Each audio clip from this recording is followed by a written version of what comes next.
அல்லேலூயா. ஆண்டவரை நாம் மகிமைப்படுவதாக வந்திருக்கிற உங்கள் ஒவ்வொருவரையும் ஆண்டவராகிய இயேசுவின் நாமத்தினாலே வரவேற்கிறோம். இணையதளத்தின் மூலமாக இணைந்திருக்கிற உங்களையும் ஆண்டவராகிய இயேசுவின் நாமத்தினாலே வரவேற்கிறோம். தலைமை போதற்கு நல்ல சுகம் இப்பொழுது ஆண்டவருடைய கிருபையினாலே உண்டாயிருக்கிறது. தொடர்ந்து நல்ல பலன் உண்டாக நீங்கள் ஜெபித்துக் கொள்ள உங்களை உற்சாகப்படுத்துகிறேன். மத்தேயு சுவிசேஷம் 24வது அதிகாரம் 13வது வசனம். இந்த மாதம் டிசம்பர் மாதம் கடைசி மாதம் ஆண்டவர் நமக்கு கொடுக்கக்கூடிய அற்புதமான தேவனுடைய வாக்குத்தத்தமான வார்த்தை விளங்கி கொண்டவர்களாக இந்த மாதம் வெற்றி பெறும்படியாக தேவன் நமக்கு உதவி செய்வாராக. மத்தேயு சுவிசேஷம் 24வது அதிகாரம் எல்லாருக்கும் மிகவும் அறிமுகமான கர்த்தருடைய வார்த்தை இவ்விதமாக சொல்லுகிறது. முடிவு பரியந்தம் நிலைநிற்பவனே என்ன செய்யப்படுவான்?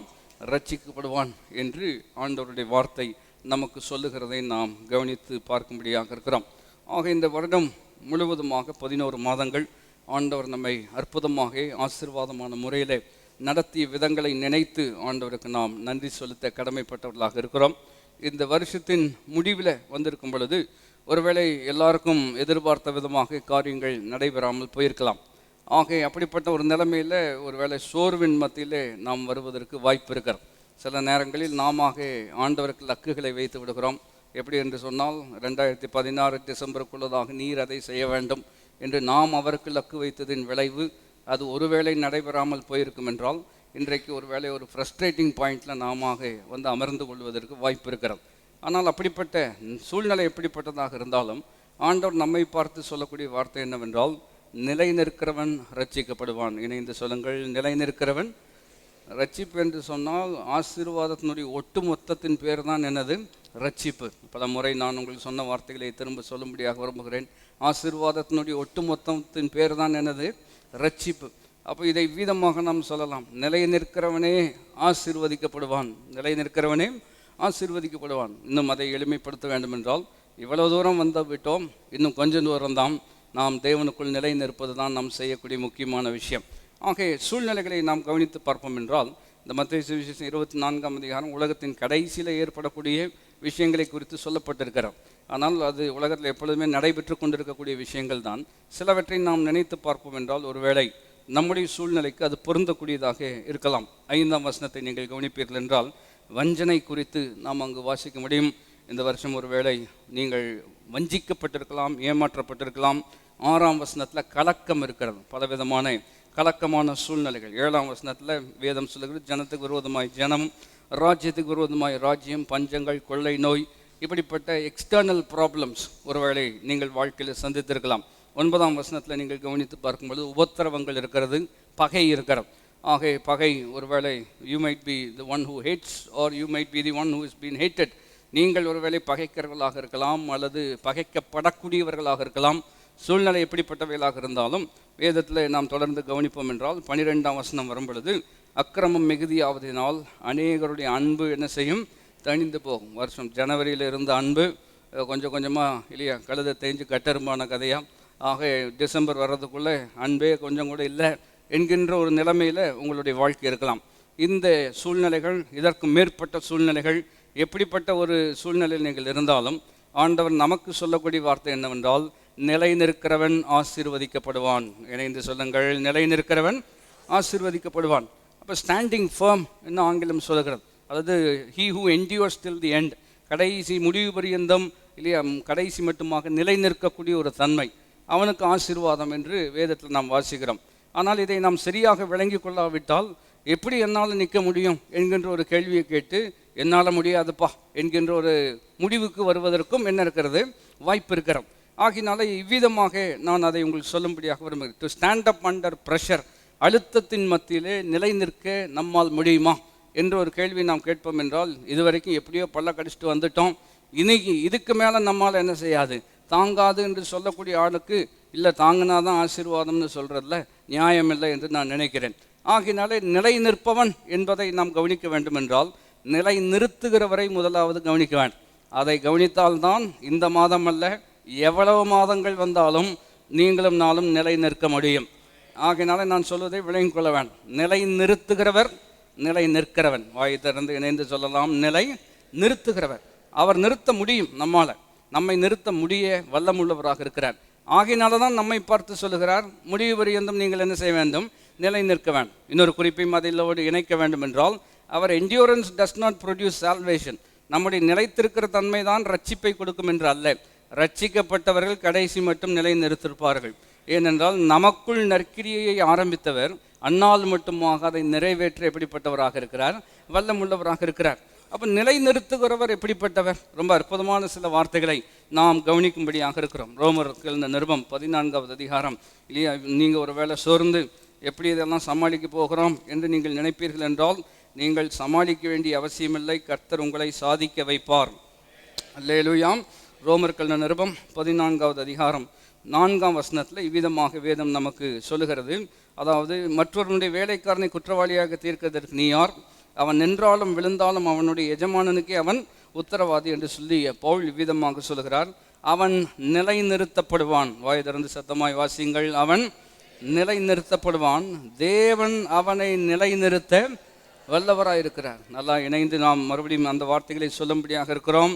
நான் நிலை நிறுத்தப்படுவேன், தேவன் என்னை நிலை நிறுத்த எப்படிப்பட்டவராக இருக்கிறார்? அப்போ எப்படியா நீ நின்றுக்கோங்க, அப்படியே இல்லை. பைபிள் சொல்லுகிறது, நம்மை நிலை நிறுத்த அவர் எப்படிப்பட்டவராக இருக்கிறார்? வல்லவராக இருக்கிறார். மறுபடியும் ஒரு வசனத்தை நாம் கவனிப்போம் என்றால், எபேசியர்கள் நிருபத்தில் கவனிச்சு பாருங்க. நிலை நிறுத்துகிறவர் அவர் எப்படிப்பட்டவராக இருக்கிறார்? எபேசியர்கள் நிருபம் 5வது அதிகாரத்தில் 27ஆம் வசனம் இவ்விதமாக நமக்கு போதிக்கிறார். 27ஆம் வசனம் எபேசியர்கள் நிருபம் 5வது அதிகாரத்தில் 26லேருந்து நான் வாசிக்கிறேன். தாம் அதை திருவசனத்தை கொண்டு நம்மை குறித்து அவர் சொல்லுகிறார். திருச்சபை குறித்து சொல்லுகிறார். தாம் அதை திருவசனத்தை கொண்டு தண்ணீர் முழுக்கினால் சுத்திகரித்து பரிசுத்தமாக்குகிறதற்கும், இப்பொழுது இணைந்து வாசிங்கள். கரைதரை முதலானவைகள் ஒன்றும் இல்லாமல் பரிசுத்தமும் பிழையற்றதுமான மகிமையுள்ள சபையாக அதை தமக்கு முன் நிறுத்தி கொள்வதற்கும் தம்மை தாமே அதற்காக என்ன செய்திருக்கிறார்? ஒப்பு கொடுத்திருக்கிறார். குறிப்பான வார்த்தை, தமக்கு முன் நிறுத்தி கொள்வதற்கு தம்மை தாமே என்ன செய்திருக்கிறார்? ஒப்பு கொடுத்திருக்கிறார்.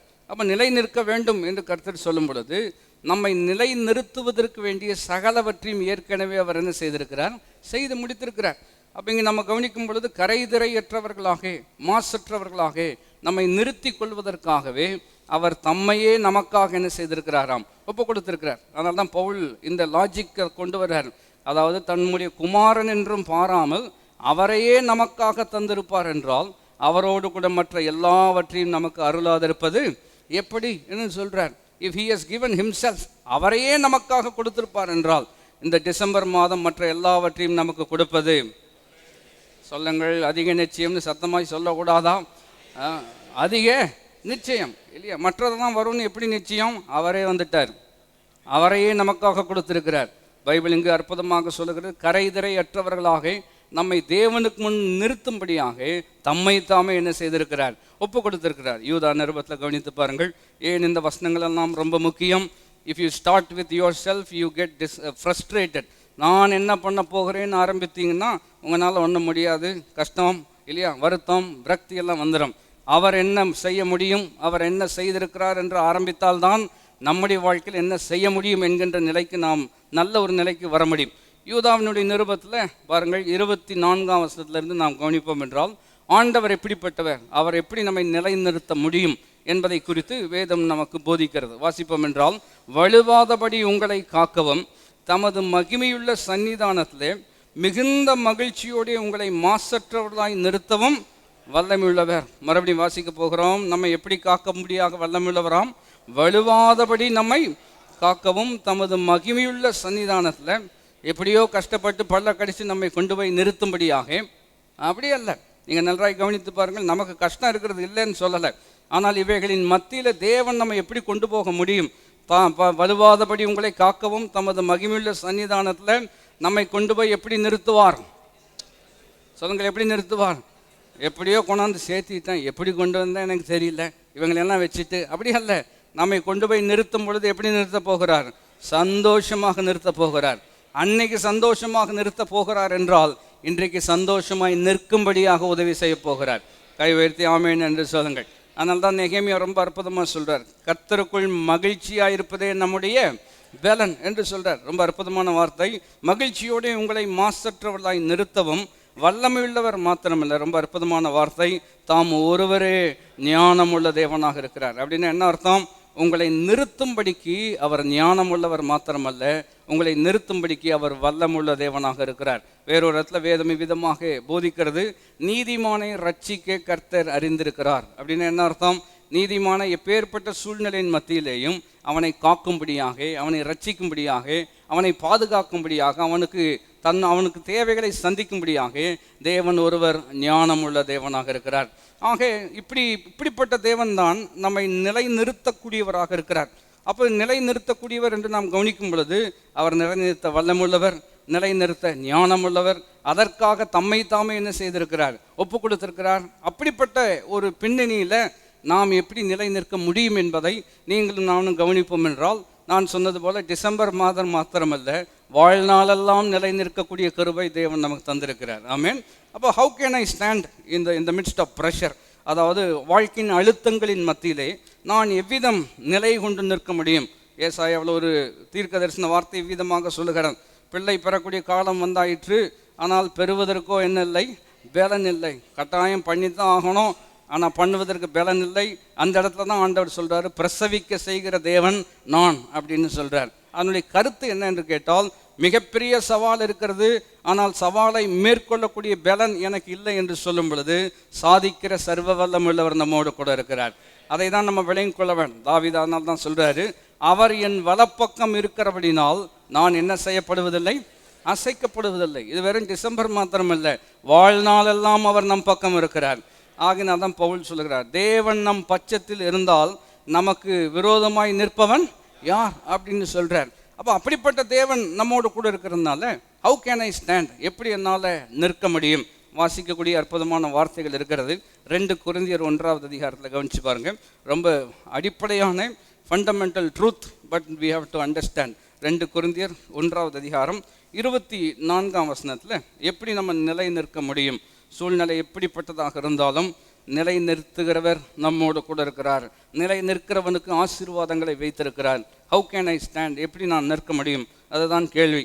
2 கொரிந்தியர் 1ஆவது அதிகாரம் 24ஆம் வசனத்தை நாம் கவனிக்கும் பொழுது இவ்விதமாக வேதம் நமக்கு போதிக்கிறது, உங்கள் விசுவாசத்திற்கு நாங்கள் அதிகாரிகளாயிராமல் உங்கள் சந்தோஷத்திற்கு சகாயராக இருக்கிறோம், விசுவாசத்தினாலே நிலை நிற்கிறீர்களே. அப்போஸ்தலனாகிய பவுல் கொரிந்து சபைக்கு சொல்லும் பொழுது அவர் சொல்கிறார், விசுவாசத்தினால நீங்கள் எப்படி நிற்கிறீர்கள், நிலை நிற்கிறீர்கள். ஸோ எப்படி இந்த சூழ்நிலையில் என்னால் நிற்க முடியும் என்று நாம் கேட்போம் என்றால், பவுல் சொல்கிறார், நீங்கள் எப்படி தான் நிற்க முடியும்? விசுவாசத்தில் தான் என்ன செய்ய முடியும், நிற்க முடியும் அப்படின்னு சொல்கிறார். அப்போ விசுவாசத்தில் தான் நிற்க முடியும்னா, பின்ன விசுவாசத்தில் நிற்கிறதுனா என்னங்கிறது நம்ம என்ன செய்ய வேண்டும், விளங்கிக் கொள்ள வேண்டும். பல முறை சொன்னதை திரும்ப சொல்லும்படியாக இருக்கிறேன். எங்கெல்லாம் வாக்கு தத்தங்கள் இருக்கிறதோ அங்கெல்லாம் வழிமுறைகள் இருக்கிறது. சொல்லுங்கள், எங்கெல்லாம் வாக்கு தத்தம் இருக்கிறதோ அங்கெல்லாம் வழிமுறைகள் இருக்கிறது. அப்போ அந்த வழிமுறைகளை புரிந்து கொள்ளாவிட்டால் வாக்கு தத்தங்கள் நம்ம வாழ்க்கையில் என்ன செய்யாது, நிறைவேறாது. நிறைய பேர் வாக்கு தத்தம் கிடைச்சோன்னா ஆமீன் ஆமீன் அல்லேலூயா பெற்றுக்கொண்டோம்னு போயிடுறாங்க. அப்புறம் நடக்காத போது கர்த்தர் வாக்கு சொன்னார், ஒன்றுமே நடக்கலை. ஆமாங்க, கர்த்தர் எங்கெல்லாம் வாக்கு சொல்லியிருக்கிறாரோ கவனித்து பார்த்தீங்கன்னா அந்த வாக்கு தத்தம் எப்படி நிறைவேறும் என்கின்ற வழிமுறைகளையும் கர்த்தர் என்ன செய்திருக்கிறார், சொல்லியிருக்கிறார். சிலர் வீட்டில் கடைக்கு போ அப்படின்னு சொன்னால் கடைக்கு போகணுன்னு போயிடுவாங்க. கடைக்கு போனதுக்கப்புறம் என்ன வாங்கணும்னு அங்கேருந்து ஃபோன் பண்ணுவாங்க. நான் சொல்ல வேலையும் கொள்ள முடிகிறதா? சிலருடைய ஆவிக்குரிய வாழ்க்கையும் அப்படி தான் இருக்கிறோம். பெற்றுக்கொண்டோம், ஆனால் எப்படி அதை செயல்படுத்த வேண்டும் என்கின்ற வழிமுறைகள் கட்டாயம் நமக்கு என்ன செய்திருக்க வேண்டும், தெரிந்திருக்க வேண்டும். நிலை நிற்கிறவன் என்று கர்த்தர் சொல்கிறார், நிலைத்திருக்க பண்ணுகிறவர் அவர். இப்போ எப்படி என்னால் நிற்க முடியும் இந்த சூழ்நிலை? பண நெருக்கடியாக இருக்கலாம், உறவின் விரிசல்களாக இருக்கலாம். இந்த சூழ்நிலையில் how can I stand, I don't have strength on my own, என்னில் எனக்கு என்னில்லை, பலன் இல்லை என்று சொல்லும் பொழுது எப்படி நிற்க முடியும்? பவுல் சொல்கிறாரு, எப்படி நிற்கலாம், விசுவாசத்தினாலே என்ன செய்ய வேண்டும், நிலை நிற்கிறீர்கள் அப்படின்னு சொல்கிறார். அப்படின்னா என்ன, எப்படி எப்படி விசுவாசத்தினால் நிலை நிற்கிறோம்னு எப்படி விளங்கி கொள்வது? கலாத்தியர்கள் நிருபத்தில் நீங்கள் கவனிக்க வேண்டும்.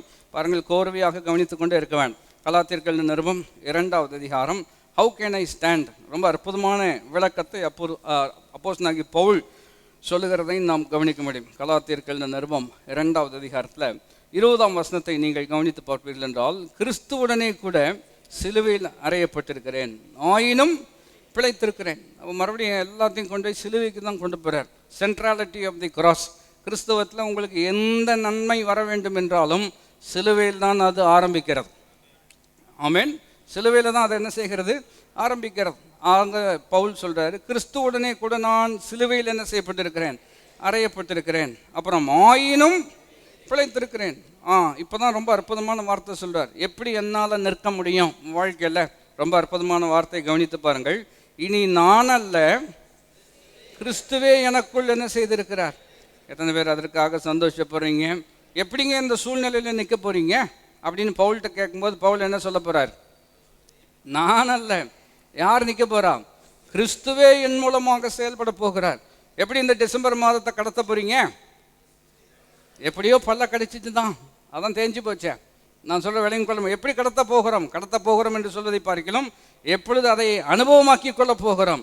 பவுல் சொல்ற வார்த்தை தான், நான் அல்ல, கிறிஸ்துவே என்னில் என்ன செய்கிறார், பிழைக்கிறார். பழைய ஏற்பாட்டில் உதாரணங்கள் சொல்ல வேண்டும் என்றால் ஆண்டவர் சொல்றார், இந்த யுத்தம் உங்களுடையதல்ல, இது யாருடையது, என்னுடையது என்ற வார்த்தை வந்த உடனே பைபிள் சொல்லுகிறது, பயந்து கொண்டு இருந்தவர்கள் பாட ஆரம்பித்து விட்டார்கள். எத்தனை பேர் அதற்காக நன்றி சொல்லிருக்கீங்க ஆண்டவர்கிட்ட? அப்போ இன்றைக்கும் உங்களுக்கு இருக்கக்கூடிய சவால், நான் இதை எப்படி சமாளிக்க போகிறேன் என்று ஆரம்பித்தீங்கன்னா, நான் ஆரம்பித்தாலே நமக்கு நஷ்டம்தான். ஏன்னா நமக்கு எல்லாம் தெரியாது, நம்மக்கிட்ட எல்லாம் இல்லை, நம்மளால் எல்லாம் முடியாது.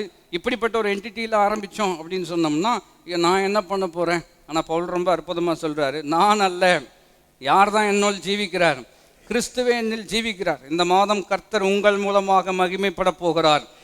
ஆகினால நான் என்ன பண்ண போகிறேன் என்ற கேள்வியை மாற்றிவிட்டு, கர்த்தர் எனக்காக யாவையும் செய்து முடிக்க போகிறார். அப்படி ஒரு நிலைமையில் ஆரம்பித்தோம் என்றால் தான் செய்து முடிக்கும் பொழுது நாம் சொல்லுவோம், இது கர்த்தரால் உண்டாயிற்று, எங்கள் கண்களுக்கு எப்படி இருக்கிறது, ஆச்சரியமாக இருக்கிறது. எத்தனை பேர் அதற்காக நன்றி செலுத்த கடமைப்பட்டிருக்கிறோம்? கவனித்து பாருங்க, ரொம்ப அற்புதமாக சொல்றார். இனி நான் அல்ல, கிறிஸ்துவே எனக்குள் என்ன செய்திருக்கிறார், He lives through me சொல்றார். என் மூலமாக அவர் ஜீவிக்கிறார். மறுபடியும் நாம் தொடர்ந்து வாசிப்போம் என்றால், நான் இப்பொழுது மாம்சத்தில் பிழைத்திருக்கிறதோ என்று சொல்றார். அவர் என் மூலமாக ஜீவிக்கிறார். ஆனால் இன்றைக்கு இல்லையா, 1ஆம் தேதி கோயம்புத்தூரில் நான் இப்பொழுது பிழைத்திருக்கிறதோ, எப்படி நான் இந்த நாளை வாழப்போகிறேன், இந்த மாதத்தை நான் வாழப்போகிறேன்? வேதம் சொல்லுகிறது ரொம்ப அற்புதமான வார்த்தை, நான் இப்பொழுது மாம்சத்தில் பிழைத்திருக்கிறதோ, வாசியுங்கள், என்னில் அன்பு கூர்ந்து எனக்காக தம்மை தாமே ஒப்பு கொடுத்தேன் தேவனுடைய குமாரனை பற்றும் விசுவாசத்தினால என்ன செய்கிறேன், பிழைத்திருக்கிறேன். So how am I going to stand? இந்த சூழ்நிலையில் என்னால் எப்படி நிற்க முடியும்?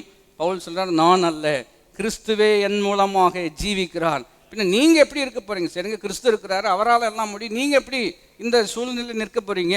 அவர் சொல்றார், என்னில் அன்பு கூர்ந்து எனக்காக தம்மை தாமே ஒப்பு கொடுத்த அவரை பற்றும் விசுவாசத்தினாலே இந்த டிசம்பர் மாதம் நான் ஜீவிக்க போகிறேன். ஹல்லேலூயா.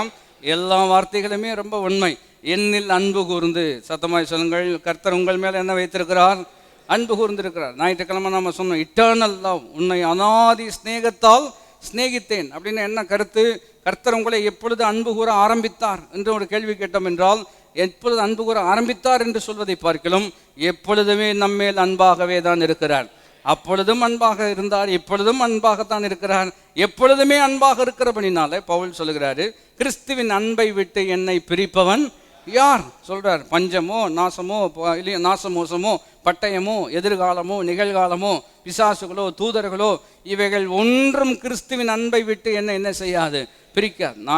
நீங்கள் சொல்ல வேண்டிய வார்த்தை என்னவென்றால், இன்னைக்கு உங்கள் பிரச்சனை எதுவெல்லாம் இருக்கிறதோ அதெல்லாம் வாய் திறந்து சொல்ல வேண்டும். இந்த பிரச்சனைகள் கிறிஸ்துவின் அன்பை விட்டு என்ன செய்யாது, பிரிக்காது. சரி, பிரிக்காது, ஆனால் பிரிக்காமல் பிரச்சனைக்குள்ளேயே ஆகப்பட்டு இருக்க போறீங்களா? இல்லை. மறுபடியும் ரோமர் 8ஆவது அதிகாரத்தில் நீங்கள் கவனித்து பார்ப்பீர்கள் என்றால், நாம் நம்மில் அன்பு கூறுகிறவர்களாலே இவைகள் எல்லாவற்றிலும் நாம் முற்றிலும் ஜெயங்கொள்ளுகிறவர்களாக இருக்கிறோம். வாசிச்சிருவோமே, ரோமர்கள் நிருபம் 8ஆவது அதிகாரம், nothing is able to separate us from the love of God.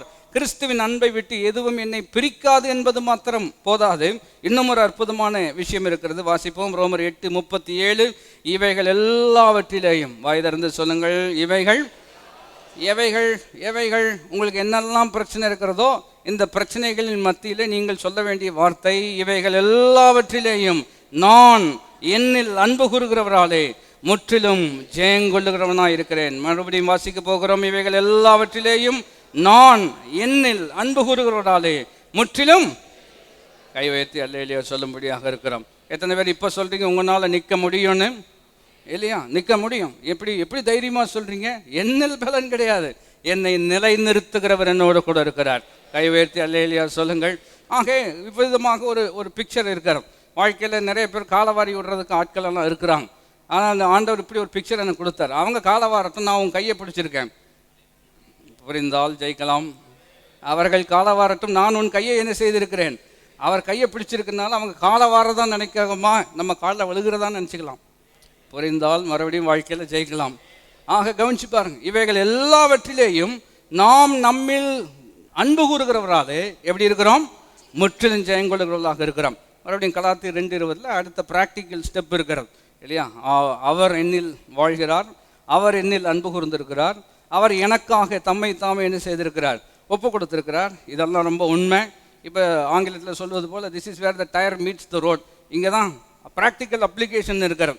எப்படி நாம் வாசிக்க முடியும், என்னில் அன்பு கூர்ந்து எனக்காக தம்மை தாமே ஒப்பு கொடுத்து தேவனை பற்றும் விசுவாசத்தினாலே, சத்தமாய் சொல்லுங்கள், யாரை பற்றும் விசுவாசம், தேவனை பற்றும் விசுவாசத்தினாலே நான் பிழைத்திருக்கிறேன், வாழ்கிறேன், நிலைத்திருக்கிறேன். இதெல்லாம் எதனால என்ன கேட்டால், என்னை நிலை நிறுத்துகிறவரை பற்றும் விசுவாசத்தினால இந்த மாதம் நான் நிலைத்து நிற்க போகிறேன் அப்படின்னு சொல்கிறேன். அப்போ எப்படி அதை மறுபடியும் ஃபர்தராக சப்டிவைட் பண்ணணும் அப்படின்னு சொன்னோம்னா, what does it mean to put our faith in God. தேவன் மேலே விசுவாசம் வைக்கிறோம் என்று சொன்னால் அது எந்த நிலைமையில் அது வேலை செய்கிறது. 3 விஷயங்கள் இந்த வார்த்தையில். அவரை பற்றும் விசுவாசம் சொல்லும் பொழுது 3 விஷயங்கள். ஆங்கிலத்தில் முதலாவது சொல்லுகிறேன், to trust in God, to adhere to God and to rely on God. எல்லாமே ரொம்ப ரொம்ப முக்கியமான வார்த்தைகள். முதலாவது டு ட்ரஸ்ட் இன் காட் என்று சொன்னால் தேவனுடைய சத்தியத்தை ஏற்றுக்கொள்வது, வார்த்தையை ஏற்றுக்கொள்வதின் மூலமாக, தேவனை சார்ந்து கொள்வதின் மூலமாக, தேவனோடு நம்மை இணைத்து கொள்வதின் மூலமாக என்னால் வாழ்க்கையில் நிலை நிற்க முடியும். அதுதான் அவர் சொல்கிறார். அதை தான் சுருக்கமாக சொல்லிட்டார். அவரை பற்றும் விசுவாசத்தினாலே நான் என்ன செய்கிறேன், பிழைத்திருக்கிறேன் என்று சொல்கிறார். இப்போ what does it mean to trust in God. ஆண்டவர் மேலே நான் நம்பிக்கை வச்சிருக்கிறேன் அப்படின்னு சொல்கிறதுனால சும்மா வருமனை சொல்லிட்டா போதுமா, அது நம்ம வாழ்க்கையில் எல்லாவற்றையும் செயல்படுத்துமா? பைபிள் ஸ்டடியில் நம்ம கவனித்து கொண்டிருக்கிறோம். பிசாசுகளும் விசுவாசிக்கின்றன, பிசாசுகள் கூட நடுங்குகின்றன. அப்படின்னா என்ன அர்த்தம்? நம்ம மாத்திரம் விசுவாசி கிடையாது, யாரும் தான் விசுவாசி, பிசாசும் தான் விசுவாசி. ஆனால் அவனுக்கும் நமக்கும் பெரிய வித்தியாசம் இருக்கிறது. அவனுக்கு விசுவாசம் இருந்தாலும் வார்த்தைக்கு கீழ்ப்படியாதவன். நமக்கு விசுவாசம் வார்த்தைக்கு கீழ்ப்படிவதனால் வந்திருக்கிறோம். அதனால தான் நமக்கும் அவனுக்கும் மிகப்பெரிய வித்தியாசம் இருக்கிறது. அப்போ டு அக்செப்ட் காட்ஸ் ட்ரூத், அதாவது விசுவாசத்தில் நிலை நிற்க வேண்டும் என்று கேட்டால் முதலாவது வார்த்தையை என்ன செய்ய வேண்டும், ஏற்றுக்கொள்ளணும். பாருங்கள், ஒருத்தர் வீக்காக இருக்கிறாரு, அவரை நிற்க வைக்கணும் அப்படின்னு சொன்னால் அவருக்கு முதலாவது கொஞ்சம் பலன் வேணும். பலன் வேணும்னா அவங்களுக்கு முதலாவது என்ன வேண்டும், ஆகாரம் நமக்கு தேவை. அதுபோல தான் யாக்கோபு நிருபத்தில் நீங்கள் கவனித்து பார்த்தீங்கன்னா 1வது அதிகாரம் 21ஆம் வசனத்தில் what does it mean to trust in God. To trust in God is to accept the truth concerning God. தேவனை குறித்ததான சத்தியத்தை ஏற்றுக்கொள்வது. கவனித்து பாருங்க, ரொம்ப அற்புதமான வார்த்தை. யாக்கோபு நிருபம் 1வது அதிகாரம் 21ஆம் வசனத்தில், ஆகையால் நீங்கள் எல்லாவித அழுக்கையும் கொடிய துர்க்குணத்தையும் ஒழித்துவிட்டு உங்கள் உள்ளத்தில் நாட்டப்பட்டதாயும் உங்கள் ஆத்துமாக்களை ரட்சிக்க வல்லமையுள்ளதுமாய் இருக்கிற வசனத்தை சாந்தமாய் என்ன செய்ய வேண்டும், ஏற்றுக்கொள்ளணும். Accept God's truth. அதை எப்படி சொல்கிறார் என்றால், தட் யூ வில் சாந்தமாய் ஏற்றுக்கொள்ள வேண்டும். Accept it with humility of ஹார்ட்னு சொல்கிறார். இப்போ சாந்தமாக ஏற்றுக்கொள்கிறதுனா என்ன கேட்டோம்னா, to accept God's word without resisting or டிஸ்பியூட்டிங்னு சொல்கிறது. அதாவது தேவனுடைய வார்த்தையை அதாவது எதிர்க்காமல் தர்க்கம் செய்யாமல் வார்த்தையை என்ன செய்வது, ஏற்றுக்கொள்வது. அதுதான் நம்ம வாழ்க்கையில் நிலை நிற்க நமக்கு என்ன செய்கிறது, உதவி செய்யக்கூடியதாக இருக்கிறோம். உதாரணத்தை சொன்னால் நீங்கள் விளைவிக்கலாம். சகரியா கிட்ட ஆண்டவர் தூதன் சொல்கிறார், ஆண்டவர் உனக்கு இப்படியெல்லாம் செய்ய போகிறாரு அப்படின்னு சொன்னோன்னா தூதன் அந்த சகரியா என்ன சொல்கிறாரு, அது எப்படி ஆகும், எனக்கு வயசாயிருச்சு, மனைவிக்கு என்ன ஆயிடுச்சு, வயசாயிருச்சு, இதெல்லாம் எப்படி ஆகும்? அவன் சந்தேகத்தில் ரெசிஸ்ட் பண்ணுறான், கேள்வியெல்லாம் கேட்குறான். மரியாளும் கேள்வி கேட்டார்கள், ஆனால் அவளுடைய துணியே வேறு விதமாக இருக்கிறது, நியாயமான கேள்வியும் ஆக இருக்கிறது. நான் புருஷனை அறியாத நிலைமையில் நீங்கள் சொல்வது எப்படி நடக்கும்? அவங்க கேட்கல வெலிடிட்டி இருக்கிறது, நியாயம் இருக்கிறது. ஆனால் வித்தியாசத்தை கவனித்து பாருங்கள். சகரியா சந்தேகத்திலேயே கேட்டு சந்தேகத்திலேயே இருந்திருக்கிறார். ஆனால் மரியாளினுடைய ஏற்றுக்கொள்ளக்கூடிய தன்மை ரொம்ப அற்புதமாக இருக்கிறது. நான் உமக்கு அடிமை, உம்முடைய வார்த்தையின்படியே எனக்கு ஆக கடவுள். அப்படின்னா என்ன சொல்ல வராங்க, ஆண்டவரே நீர் சொன்னால் அது கட்டாயம் நடக்கும். அவங்க சொல்கிறதுக்கு ஒரு முக்கியமான வார்த்தை இருக்கிறது. தூதன் சொன்ன வார்த்தை, மனுஷனால் கூடாதது தேவனால் அப்படின்னு சொன்னோன்னே அந்த வார்த்தை கேட்ட மாத்திரத்தில் இவங்க சொல்கிறாங்க, நான் உமக்கு அடிமை, உம்முடைய வார்த்தையின்படியே எனக்கு ஆக கடவுது. அப்போ இன்றைக்கி நீங்கள் நிலை நிற்கணும் அப்படின்னு சொன்னோம்னா வார்த்தையை தர்க்கித்து பிரயோஜனம் கிடையாது, வார்த்தையை ரெசிஸ்ட் பண்ணினாலும் நமக்கு என்ன இல்லை, பிரயோஜனம் கிடையாது. நாம் சொல்ல வேண்டிய அற்புதமான வார்த்தை என்னவென்றால், நான் உமது அடிமை, உம்முடைய வார்த்தையின்படியே எனக்கு இந்த மாதமாக கடவுது. இணைந்து சொல்லலாமே, நான் உமது அடிமை, உம்முடைய வார்த்தையின்படியே எனக்கு. அப்படி சொல்லிட்டோம்னா என்னென்னமோ நடக்குமே, அப்படியெல்லாம் நடக்காது. பைபிள் சொல்லுகிறது, தம்மை நோக்கி வேண்டிக் கொள்ளுகிறவர்களுக்கு நன்மையானதை கொடுப்பது அதிகம். வார்த்தையின்படி ஆக கடவுது என்று சொன்னால் கர்த்தர் நன்மையை தான் நமக்கு வைத்திருக்கிறார். புரிந்தவர்கள் கை வைத்து அல்லேலூயா சொல்லலாம். ஆக இயேசு ஜெபம் பண்றார் அல்லவா, how did he receive the strength to stand இல்லையா? வேதம் சொல்லுகிறது, அவர் கொஞ்சம் அப்புறமாய் போய் கீழே விழுந்து இல்லையா, வேதம் சொல்லுகிறது அவருடைய ரத்தம், வியர்வை ரத்தத்தின் பெருந்துளிகளாக வந்தது. யாராவது கொஞ்ச நேரம் என் கூட ஜெபம் பண்ணக்கூடாதா? ஐ டோன்ட் ஹாவ் த ஸ்ட்ரென்த்துங்கிறது போல தான் இருக்கிறது. என் ஆத்மா மரணத்திற்கு எதுவாக என்ன செய்கிறது, வியாகுலப்படுகிறது என்று அவர் விழுந்து ஜெபித்தார் என்று நாம் வாசிக்க முடியும்.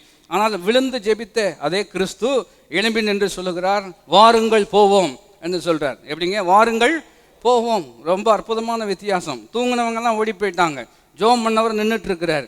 அவங்க கேட்குறாங்க, நாங்கள் இயேசுவை பிடிக்க வந்திருக்கிறோம். இயேசு என்ன சொல்றாரு? நான் தான் சொல்றார், நான் தான், வாருங்கள். எது கல்லனை பிடிக்கிறது போல வந்திருக்கிறீங்க? இப்போ நம்ம கேட்க வேண்டிய கேள்வி என்ன கேள்வின்னா, where did he get the strength to stand இல்லையா? 600 பேர் பிடிக்க வரும் பொழுது தனி மனிதன் தான் முன்னாடி நின்று சொல்றார், என்ன தானே பிடிக்க வந்தீங்க, நான் இங்கே தான் இருக்கிறேன், அவங்கள விட்டுருங்க, அவங்க ஏற்கனவே போயிட்டாங்க, நான் சொல்கிற வேலையும் கொள்ள முடிகிறதா, அவங்கள விட்டு. Where did he get the strength? அற்புதமான வார்த்தை, என் சித்தம் அல்ல உம்முடைய சித்தம். அன்னைக்கு அவர் நின்னதுனால தான் டிசம்பர் 1 நம்மால் நிற்க முடியும். புரிந்தவர்கள் கை வைத்து அல்லேலூயா சொல்லலாம். 600 பேர் எதிர்த்து வரும்போது நின்னார் அல்லவா? இன்னைக்கு 600 பிரச்சனை எதிர்த்து வரும் பொழுது நீங்கள் நின்று ஜெயிக்க முடியும். ஏனென்றால் ஜெயித்தவர் உங்களோட கூட இருக்கிறார். கை உயர்த்தி அல்லேலூயா சொல்ல போகிறோம். அப்போ இது எப்படி இந்த பலன் வந்தது? ஆகிலும் என் சித்தம் அல்ல. அங்கே உட்காந்துட்டு ஆர்கியூ பண்ணிட்டு, இது கஷ்டம், இவங்களுக்கெல்லாம் நான் எதுக்கு உயிரை கொடுக்கணும், அந்த வார்த்தைகளுக்கெல்லாம் அங்கே இடமில்லை. கூடுமானால் நீங்கட்டும், எனக்கு தெரியும், இதற்காகவே நான் என்ன செய்திருக்கிறேன், வந்திருக்கிறேன். ஆகிலும் என் சித்தம் அல்ல உம்முடைய சித்தம். வேதம் சொல்லுது, தமக்கு முன் வைக்கப்பட்ட சந்தோஷத்தின் பொருட்டு அவமானத்தை எண்ணாமல் சிலுவையை சகித்தபடினால் நீங்கள் உங்கள் வாழ்க்கையில் இளைப்புள்ளவர்களாய் போகாதபடிக்கு அவரையே நினைத்து கொள்ளுங்கள். ஹல்லேலூயா. இன்றைக்கு நமக்கு நிற்கிறதுக்கு பலன் வேண்டும் என்று சொன்னால் அன்றைக்கு நின்றவரை நாம் நினைக்க வேண்டும். அதுதான் தேவனை மேல் வைத்திருக்கக்கூடிய விசுவாசமாக இருக்கிறோம். ஆக விசுவாசம் என்று சொல்லும் பொழுது, to trust in God is to receive his word. ரெண்டாவது கவனிச்சு பாருங்க, தேவனோடு நம்மை இணைத்து கொள்வது. சொல்லுங்கள், தேவனோடு கூட நம்ம என்ன செய்வது, இணைத்து கொள்வது. பவுல் ரொம்ப அற்புதமாக சொல்றார் அல்லவா, இனி ஜீவிப்பது நான் அல்ல, இயேசுவே என்னில் என்ன செய்கிறார், ஜீவிக்கிறார். இணைப்பு என்று சொன்னால் என்ன, எப்படி அதை நம்ம விளங்கிக் கொள்ளலாம்? யோவான் சுவிசேஷத்தில் கவனிச்சு பாருங்க, 15வது அதிகாரம் 5வது வசனம். யோவான் சுவிசேஷம் 15வது அதிகாரம், எல்லாருக்கும் தெரிந்த பகுதி. நானே மெய்யான திராட்சை செடி, நீங்கள் எப்படி இருக்கிறீர்கள், கொடிகள். 5ஆம் வசனம் இணைந்து வாசிப்போம். நானே திராட்சை செடி, நீங்கள் கொடிகள். ஒருவன் என்னிலும் நான் அவனிலும் நிலைத்திருந்தால் அவன் மிகுந்த கனிகளை கொடுப்பான். என்னை அல்லாமல் உங்களால் ஒன்றும். அப்போ ரொம்ப அனாலஜின்னு சொல்கிறார். அது அனாலஜிங்கிறது இயற்கையில் எப்படி உண்மையாக இருக்கிறதோ அதுபோல் ஆவிக்குரிய நிலைமையிலும் அது எப்படி இருக்கிறது, உண்மையாக இருக்கிறது. அப்போ அவர் சொல்கிறார், நானே மெய்யான திராட்சை செடி, நீங்கள் எப்படி இருக்கிறீர்கள், கொடிகள். 4ஆம் வசனத்தை கவனித்து பாருங்கள். என்னிலே நிலைத்திருங்கள், நானும் உங்களிலே என்ன செய்வேன், நிலைத்திருப்பேன். கொடியானது திராட்சை செடியில் நிலைத்திராவிட்டால் அது தானாய் கனி கொடுக்க மாட்டாதது போல நீங்களும் என்னில் நிலைத்திராவிட்டால் என்ன செய்ய மாட்டீர்கள், கனி கொடுக்க மாட்டீர்கள். அப்போ என்ன சொல்ல வராரு, நீங்கள் உங்கள் சுய முயற்சியில் இறங்கினீங்க அப்படின்னு சொன்னால் உங்களால் இதை செய்ய முடியவே முடியாது. அதனால தான் சாலமோன் சொல்கிறாரு, உன் சுய புத்தியின் மேல் சாயாமல் உன்னை நீ ஞானி என்று என்ன செய்யாத. ரோமர் நிருபத்தில் பவுல் சொல்கிறார், ஒரு மனிதன் தான் நினைக்க வேண்டியதற்கு மிஞ்சி நினைச்சால் அங்கே தான் பிரச்சனையே இருக்கிறோம். எனக்கு தெரியும், எனக்கு எல்லாம் என்னால் முடியும் அப்படின்னு சொல்லும்போது உலக பார்வையில் வாட் அ கான்ஃபிடென்ட் மேன், எவ்வளவு தன்னம்பிக்கை உள்ளவராக இருக்கிறார், தன்னை நஷ்டப்படுத்தி கொள்ளக்கூடியவராக இருக்கிறார். நான் சொல்கிற விலையும் கொள்ள முடிகிறதா? தன்னம்பிக்கை வேண்டாம், ஆனால் தன்னம்பிக்கைக்கு ஆதாரமே கிறிஸ்துவாகத்தான் இருக்க வேண்டும். பவுல் சொல்வது போல, என்னை பலப்படுத்துகிற கிறிஸ்துவினால். அப்போ இங்கே நம்ம கவனிக்கிறோம், சொல்கிறாரு, நான் அதாவது கொடியானது தன்னில் தான் நிலைத்திருந்தால், அதாவது ஆன் இட்ஸ் ஓன், அது என்ன செய்ய முடியாது, கனி கொடுக்க முடியாது. ரொம்ப சிம்பிளான ஒரு இல்லஸ்ட்ரேஷன் தான் சொல்கிறார். செய்ய வேண்டியதெல்லாம் என்னது, கொடியானது செடியோடு என்ன செய்திருக்க வேண்டும், இணைந்திருக்க வேண்டும். அப்போ இன்றைக்கு கர்த்தர் உங்களுக்கு எனக்கு சொல்லக்கூடிய வார்த்தை என்னவென்றால், நம்ம ஏதோ தலைகீழாக நின்று சாதிக்க வேண்டும், அப்படி செய்யணும் இப்படி செய்யணும், நான் என்ன செய்ய போகிறேன், அதெல்லாம் ஒன்றும் பெரிய கஷ்டம் கிடையாது. ஆண்டவர் சொல்கிற வார்த்தை சிம்பிளான ஒரு வார்த்தை தான், என்னோடு இணைந்து கொள்ளுங்கள். சொல்லுங்கள், என்னோடு என்ன செய்யுங்கள். கொடி எதோடு இணைஞ்சிருக்கணும், செடியோடு இணைஞ்சிருந்தா, மறுபடியும் சிம்பிள் லாஜிக், அந்த கொடி செடியோடு இணைந்திருக்கும் என்றால் கொடிக்கு வேண்டிய சகலத்தையும் செடியானது கொடுக்கக்கூடியதாக இருக்கிறது. நான் சொல்வதை விளங்கி கொண்டால் கட்டாயம் வாழ்க்கையில் ஜெயிக்கலாம். உங்களுக்கு தேவையான எல்லாவற்றையும் அவர் கொடுக்க வல்லவர். தேவை ஒன்றுதான், அவரோடு என்ன செய்ய வேண்டும், இணைந்து கொள்ள வேண்டும். ஃபெய்த் என்ன பண்ணுகிறது, it connects you to God. விசுவாசம் என்று சொல்லும் பொழுது உங்களையும் என்னையும் தேவனோடு என்ன செய்கிறதுங்க, இணைத்து விடுகிறது. பல முறை சொன்ன உதாரணம் ஃபியூஸ் ஒயர் மாதிரி தான். It connects you to the source. எங்கிருந்து இப்போ மின்சாரம் வருகிறதோ அதோடு நம்முடைய வீட்டை இணைப்பதின் மூலமாக நம்முடைய வீடு பிரகாசமாக மாறுகிறது. இன்றைக்கு நான் உங்களுக்கு சொல்லுகிறேன், நீங்கள் கொடியாக இருக்கிறீர்கள் என்பதை முதலாவது என்ன செய்ய வேண்டும், புரிந்து கொள்ள. நான் செடின்னு நினைக்கிறவங்களுக்கு ரொம்ப கஷ்டம். நான் செடி கிடையாதுங்க, I am depend on God. தேவனை நான் சார்ந்திருக்கிறேன். தேவனை நான் சார்ந்திருக்கும் பொழுது எனக்கு என்னெல்லாம் தேவை இருக்கிறதோ எல்லா தேவைகளையும் தேவன் அற்புதமாக சந்திக்க வல்லமுள்ளவராக இருக்கிறார். அதனால தான் பவுல் சொல்றார், என் தேவன், சொல்லுங்கள், என் தேவன் இல்லையா, தம்முடைய ஐஸ்வர்யத்தின்படி, நம்முடைய நாட்டின் நிலவரப்படி அல்ல. நீங்கள் விளங்கி கொண்டால் மறுபடியும் ஜெயிக்க முடியும். என் தேவன் தம்முடைய ஐஸ்வர்யத்தின்படி என்னுடைய குறைவுகளை எல்லாம் கிறிஸ்து இயேசுவுக்குள் மகிமையிலே. அப்போ மை சோர்ஸ் இஸ் காட். தேவனிடத்துல தான் என்னுடைய ஆதாரம் இருக்கிறபடினால் நான் அவரோடு இணைந்து கொள்ளும் பொழுது என் தேவைக்கு தக்கதாக மாத்திரமல்ல, என் தேவைக்கும் அதிகமாகவே கர்த்தர் கொடுக்க வல்லமுள்ளவராக இருக்கிறார். 5 அப்பங்கள் எல்லாருக்கும் தெரியும். 2 மீன். எத்தனை பேர் சாப்பிட்டார்கள்? 5000 பேர் சாப்பிட்டார்கள். எத்தனை மீதி இருந்தது? 12 கூடை மீதி இருந்தது. அதனுடைய விளக்கம் என்ன? தாம் அற்புதம் செய்வதன் மூலமாக தான் எப்படிப்பட்டவர் என்பதை அவர் என்ன செய்கிறார், விளங்க பண்ணுகிறார். மீதம் எடுப்பது தான் தேவ ஆசீர்வாதம். ஒருவேளை 15க்கு மேலே மீதமே வரல, அது இன்னோடு மாற வேண்டும். கர்த்தர் என்று முதல் ஆசீர்வதிப்பார். ஆமாம், சத்தியம் என்றைக்கு புரிகிறதோ அன்று முதல் என்ன செய்வார், ஆசீர்வதிப்பார். அப்போ இணைத்து கொள்வது, முதலாவது ஏற்றுக்கொள்வது. விசுவாசிப்பது என்றால் என்ன சொல்வது, ஏற்றுக்கொள்வது. 2வது தேவனோடு நம்ம என்ன செய்வதுங்க, இணைத்து கொள்வது, கனெக்டிங் டு காட். கொடியானது செடியோடு இணைந்திருப்பது போல நாம் தேவனோடு இணைந்திருப்பது. 7ஆம் வசனம் அதுக்கு இன்னும் ஆதாரமாக இருக்கிறது. நீங்கள் என்னிலும் என் வார்த்தைகள் உங்களிலும் நிலைத்திருந்தால் நீங்கள் கேட்டுக்கொள்வது எதுவோ அது உங்களுக்கு செய்யப்படும். விதை, வார்த்தைங்கிறது விதை மாதிரி. அந்த விதை உங்களுக்குள்ள நிலைச்சிருந்துச்சுன்னா அது கட்டாயம் கர்த்தர் துளிர்க்க பண்ணுவார், அதை பூக்க பண்ணுவார், அதை காய்க்க பண்ணுவார், அது கனியாக மாற்ற முடியும். உங்களுடைய வாழ்க்கை கர்த்தர் பசுமையாக மாற்ற முடியும். ரொம்ப அற்புதமான பழைய ஏற்பாடு உதாரணம் என்னவென்றால், ஒரு கோலை கொண்டு போய் தேவ பிரசன்னத்தில் வைக்கிறாங்க. எங்கே கொண்டு போய் வைக்கிறாங்கங்க, ஒரு ட்ரை இல்லையா, ஒரு ஸ்டாஃப் இல்லையா, ஒரு கோலை கொண்டு போய் தேவ பிரசன்னத்தில் வைக்கிறார்கள். மோசே சொல்கிறாரு, எந்த கோல் துளிர்க்கிறதோ இல்லையா, எந்த கோல் பூக்கிறதோ காய்க்கிறதோ அந்த கோல் தான் தேவனால் தெரிந்து கொள்ளப்பட்டதுன்னு சொல்கிறார். கோலை கொண்டு போய் நட்டினார்கள் அல்ல, கோலை கொண்டு போய் வைத்தார்கள். நல்லா விளங்கி கொள்ள வேண்டும், வைத்தார்கள். காலை நேரம் வருவதற்கு முன்பதாக விளையச் செய்கிறவர் என்ன செய்கிறார், அதை துளிர்க்க பண்ணுகிறார், அதை பூக்க பண்ணுகிறார், அதை காய்க்க பண்ணுகிறார். மாத்திரமல்ல, பைபிளை வாசிச்சிங்கன்னா வாதுமை பழங்களை கொண்டு வருகிறார். இதெல்லாம் எவ்வளோ நேரத்தில் செஞ்சுருக்கிறாரு சொல்லுங்கள். ஒரு நைட்டில் அவரால் என்ன செய்ய முடியும். எதுக்கு உதாரணம் வைத்திருக்கிறது என்றால், நம்முடைய இரவையும் கர்த்தர் பகலாக மாற்ற வல்லவர். மாலையிலே அழுகை தங்கும், விடிய காலையில் என்ன உண்டாகும், களிப்புண்டாம். கர்த்தர் அதை செய்ய வல்லவராக இருக்கிறார். தேவை இணைப்பு. இன்றைக்கு நீங்கள் தேவனோடு இணைந்து கொள்ளும் பொழுது என் பிரச்சனை என்று சொல்வதற்கு மாறாக இது தேவன் பார்த்து கொள்ளக்கூடிய ஒரு விஷயம். ஆபிரகாம் நடந்து போகும்போது ஈசாக்கு கேட்குறார் அல்லவா, பலிக்கு வேண்டி எல்லாம் இருக்கிறது, பலி கொடுப்பதற்கு ஆடு எங்கே என்று கேட்டால் ஆபிரகாம் ரொம்ப அற்புதமான வார்த்தை சொல்றார்.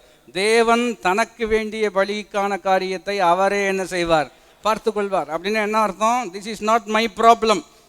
நீ வந்ததே அவர் கொடுத்தது தான். இப்போ இந்த சூழ்நிலையில் ஒரு சவால் இருக்கிறபடினாலே இந்த சவாலையும் கர்த்தரே பார்த்து கொள்வார். கை உயர்த்தி அல்லேலியா சொல்லுங்கள். இப்போ கவனிச்சு பாருங்க, இப்போ பிள்ளைகள் கர்த்தரால் வரும் சுதந்திரம் அவர் தான் கொடுத்தார். இப்போ அவர்கள்னால் ஒரு சவால் வரும் என்றால் கொடுத்தவரே அதை பார்த்து கொள்வார். எப்போ அந்த வார்த்தை நம்முடைய வாயில் இருக்கிறதோ, நான் சொல்லுகிறேன், அன்றைக்கு ஆபிரகாமுக்கு கொடுத்த அதே தேவன் இன்றைக்கு நமக்கும் கொடுக்க வல்லமுள்ளவராக இருக்கிறார்.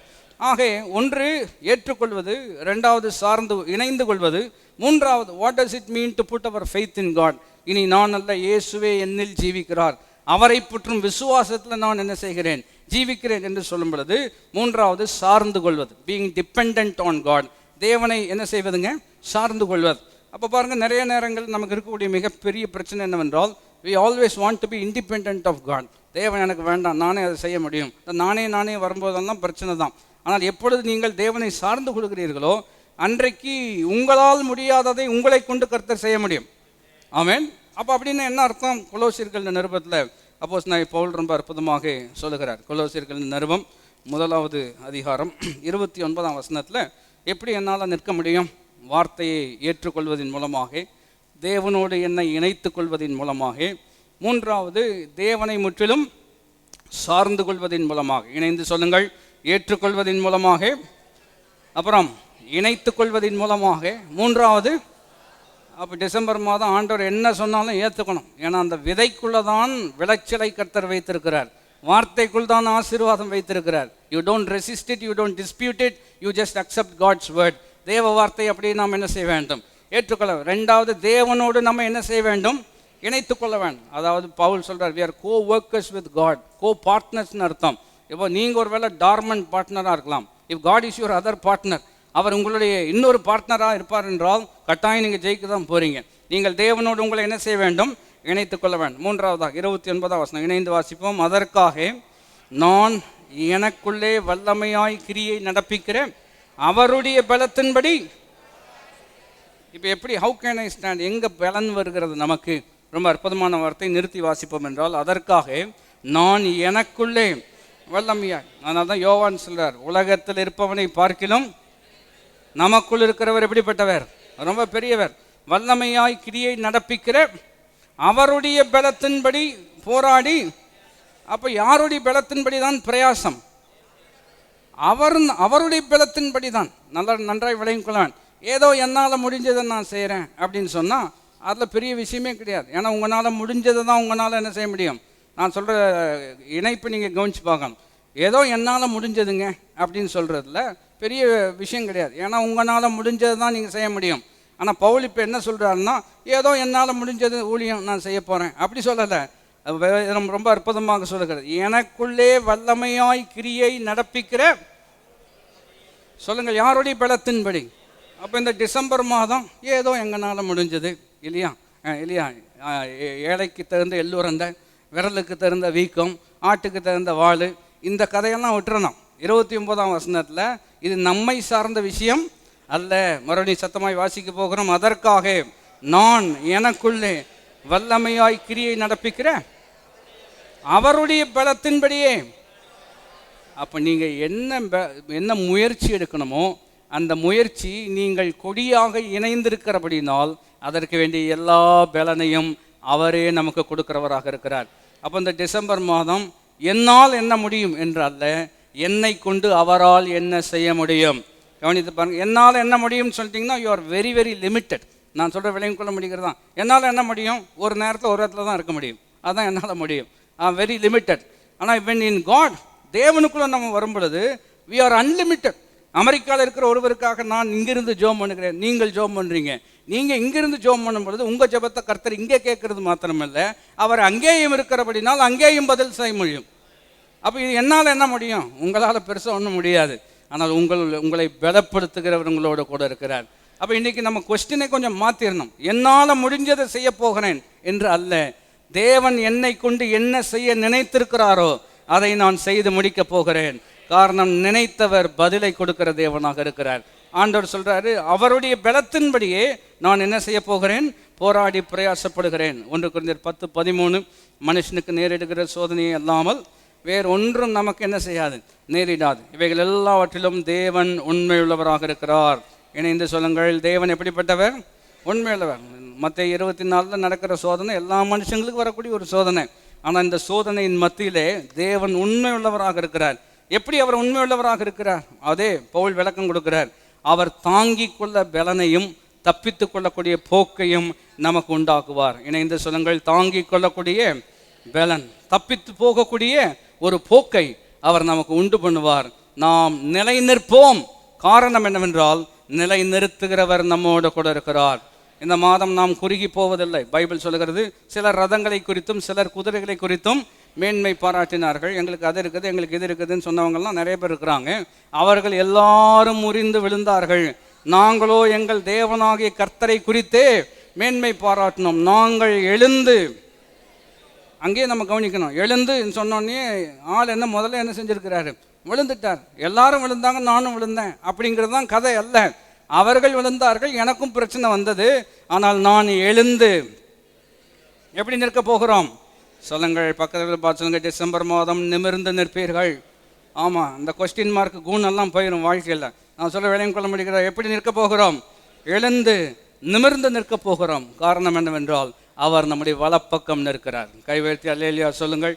ஒரு வசனத்தை வாசித்து முடிக்கும்படியாக இருக்கிறோம். எபிரேயர்கள் நிருபம் 10வது அதிகாரம். எபிரேயர்கள் நிருபம் 10வது அதிகாரம் ரொம்ப அற்புதமான தேவனுடைய வார்த்தை. இவ்விதமாக எபிரேயர் ஆக்கியோன் சொல்லக்கூடிய வார்த்தைகளை நாம் கவனிக்கிறோம். விசுவாசத்தினாலே 38-39, விசுவாசத்தினாலே நீதிமான் பிழைப்பான், பின்வாங்கி போவானானால் அவன் மேலே ஆத்துமா பிரியமாயிராது அப்படின்னு சொன்னா நம்ம பயப்பட வேண்டிய, ஐயோ பின்வாங்கி போயிடுவோமோ என்கின்ற பயம் நமக்கு தேவையில்லை. 39 நாம் வாசிக்க வேண்டும். நாமோ கெட்டு போக பின்வாங்குகிறவர்களா இராமல், மறுபடியும் சொல்லுங்கள் இணைந்து, நாமோ, நாங்கள் ஓடி போகிற ஆட்கள் இல்லை, இணைந்து மறுபடியும் சொல்ல போகிறோம். நாமோ கெட்டு போக பின்வாங்குகிறவர்களா இராமல் ஆத்துமா ஈடேற ஏற்றுக்கொள்ளுகிறவர்களாக, இணைத்துக் கொள்ளுகிறவர்களாக, சார்ந்து கொள்ளுகிறவர்களாக இருக்கிறபடினால் கட்டாயம் நாம் நிலை நிற்போம். ஒரே வசனம், 1 பேதுரு 5வது அதிகாரம் 10ஆம் வசனம் நாம் இணைந்து வாசித்து ஆண்டவரை நோக்கி நாம் ஜெபிக்கும்படியாக இருக்கிறோம். 1 பேதுரு 5வது அதிகாரம் 10வது வசனம். எல்லாரும் இணைந்து கர்த்தருடைய வார்த்தையை நாம் வாசிப்போம். கிறிஸ்து இயேசுவுக்குள் நம்மை தமது நித்திய மகிமைக்கு அழைத்தவராயிருக்கிற சகல கிருபையும் பொருந்திய தேவன் தாமே கொஞ்ச காலம், சத்தமாய் சொல்லுங்கள், எவ்வளவு காலம்? கொஞ்ச காலம் தான். இது அதி சீக்கிரத்தில் நீங்கக்கூடிய பிரச்சனைகள். கொஞ்ச காலம் பாடு அனுபவிக்கிற உங்களை வாசிங்கள், சீர்படுத்தி, ஸ்திரப்படுத்தி, பலப்படுத்தி, நிலைநிறுத்துவார். 4 வார்த்தை: சீர்படுத்தி, ஸ்திரப்படுத்தி, பலப்படுத்தி. டிசம்பர் மாதம் கர்த்தர் உங்களை என்ன செய்ய போகிறார்? சிங்காரிக்க போகிறார். அதான் சீர்படுத்துறது. சீர்படுத்தி, அப்புறம் ஸ்திரப்படி, எஸ்டாப்ளிஷ், செட்டில் பண்ண போகிறார். எஸ்டாப்ளிஷ்னா பாருங்கள், எஸ்டாப்ளிஷ் இன் 1927 அப்படின்னு போட்டிருப்பாங்க. அப்படின்னா என்ன அர்த்தம்? 27வது வருஷம் 1927 2016 வரைக்கும் நாங்கள் இங்கே தான் இருக்கிறோம் அப்படின்னா we are established சொல்கிறாங்க. கர்த்தர் உங்களை அடைய விடக்கூடிய தேவன் எல்லாம் செட்டில் பண்ணுவார். வயதிலிருந்து சொல்லுங்கள், கர்த்தர் என்னை எஸ்டாப்ளிஷ் பண்ணுவார். He will settle me and strengthen me. என்னை பலப்படுத்தி என்னை நிலை நிறுத்துவார்.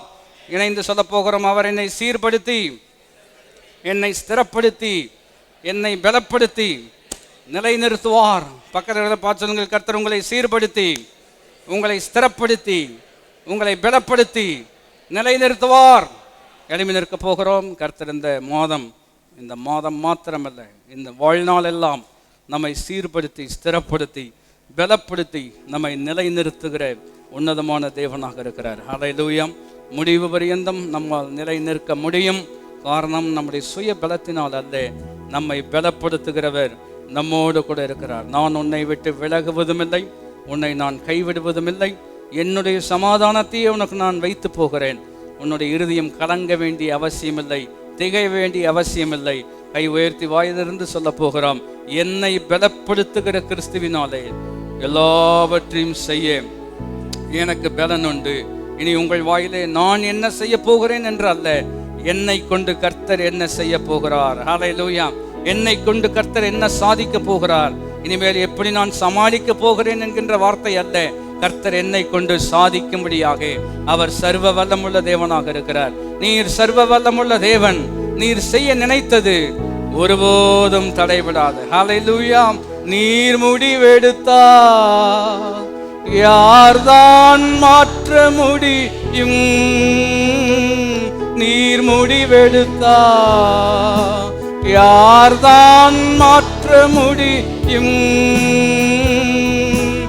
எனக்கென முன்குறித்த எதையுமே எப்படியும் நிறைவேற்றி முடித்திடுவீர். எனக்கென முன்குறித்த எதையுமே எப்படியும் நிறைவேற்றி முடித்திடுவீர். உமக்கே ஆராதனை உயிருள்ள நாட்களெல்லாம். இயேசுவே உமக்கே ஆராதனை. அல்லேலூயா. உயிருள்ள நாட்களெல்லாம் அனைத்தையும் செய்து முடிக்கும் ஆற்றல் உள்ளவரே. நீர் நினைத்தது ஒரு நாளும் தடைபடாதையா. அனைத்தையும் செய்து முடிக்கும் ஆற்றல் உள்ளவரே. நீர் நினைத்தது ஒரு நாளும். அல்லேலூயா.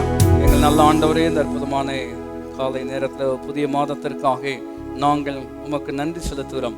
தடைகளை உடைத்தெறிகிறவராக நீர் எங்களுக்கு முன் செல்லுகிறபடினால், ஜெய கிறிஸ்துவாக நீர் எங்களுக்கு முன் செல்லுகிறபடினால் உம்மை நாங்கள் ஸ்தோத்திரிக்கிறோம். இந்த மாதம் நாங்கள் எழுந்து நிமிர்ந்து நிற்கும்படியாக நீரே எங்கள் பலனாய் இருப்பதற்காக உமக்கு ஸ்தோத்திரம். ஆண்டவர், எங்களுக்காக உம்மையே கொடுத்த ஆண்டவர், மற்ற எல்லாவற்றையும் நீர் எங்களுக்கு அருளுவது அதிக நிச்சயமாய் இருப்பதற்காக உமக்கு ஸ்தோத்திரம். ஆண்டவர், உம்முடைய வார்த்தையை ஏற்றுக்கொள்ள, நாங்கள் உம்மோடு எங்களை இணைத்து கொள்ள, ஆண்டவர் உம்மையே நாங்கள் சார்ந்து கொள்ள உம்முடைய வார்த்தையை நீர் எங்களுக்கு போதித்திருப்பதற்காக உமக்கு ஸ்தோத்திரம். இனி ஜீவிப்பது நான் அல்ல, இந்த டிசம்பர் மாதம் கிறிஸ்துவே என்னில் ஜீவிக்கிறார், என் மூலம் மகிமைப்படுகிறார். நான் என்ன செய்ய போகிறேன் என்று அல்ல, என்னை கொண்டு கர்த்தர் பெரிய காரியங்களை செய்ய போகிறார். நீர் அவ்விதமாக செய்து உம்முடைய நாமத்தை மகிமைப்படுத்த போவதற்காக உமக்கு ஸ்தோத்திரம். இணையதளத்தில் இணைந்திருக்கிறதை நாங்கள் வாழ்த்தி ஆசீர்வதிக்கிறோம். இங்க இருக்கிற ஒவ்வொருவர் மீதும் கிருபையும் ஆசீர்வாதமும் இயேசுவின் நாமத்தினால் உண்டாயிருப்பதாக. இந்த மாதம் ஆரோக்கியமும் ஆசீர்வாதமும் அபிஷேகமும் தெய்வீகமான ஆலோசனைகளும் இயேசுவின் நாமத்தினால் நம்முடைய ஜனங்களுக்கு உண்டாயிருப்பதாக. நீர் நாங்கள் நினைப்பதற்கும் வேண்டிக் கொள்வதற்கும் மிகவும் அதிகமாய் செய்வதற்காய் ஸ்தோத்திரம். உமக்கே மகிமை. இயேசுவின் மூலம் ஜெபங்களும் எங்களுடைய நல்ல பிதாவே. நம்முடைய கர்த்தராகிய இயேசு கிறிஸ்துவினுடைய கிருபையும் பிதாவாகிய தேவனுடைய அன்பும் பரிசுத்த ஆவியானவருடைய ஐக்கியம் நம் அனைவரோடு கூட என்றென்றைக்கும் இருப்பதாக. எல்லாரும் ஆமேன் சொல்லுவோம். ஆமேன்.